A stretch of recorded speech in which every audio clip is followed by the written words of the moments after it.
त्या दादांना मी विचारायला आलो की दादा आमचं चुकलं काय, आमच्यावर एवढा प्राणघातक हल्ला तुमच्या लोकांनी का केला, आमची चूक काय होती, याचं उत्तर आम्हाला दादांनी दिलं पाहिजे. तुम्ही अशा लोकांना का सांभाळता?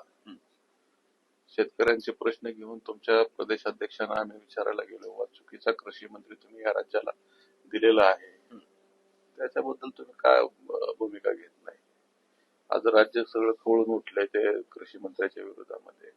आणि विनाकारण ह्या राज्यातल्या शेतकऱ्यांची आणि त्या कृषी मंत्र्यांची काही जाती दुश्मनी नाही किंवा बांधायला बांधही नाही.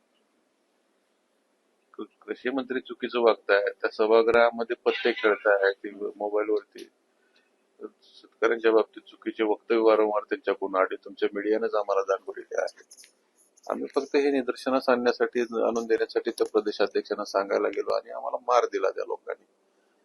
तेवढंच मी दादांना विचारायला आलो की दादा ह्यांच्यावर कारवाई करा ज्यांनी मारहाण केली, त्यांच्यावर किरकोळ कारवाई पोलिसांनी केलेली आहे. महाराष्ट्रामध्ये एक संतापाची लाट तयार झालेली आहे. विनाकारण शेतकऱ्यांच्या रोषाला तुम्ही सामोरं जाऊ नका असं आमचं म्हणणं आहे.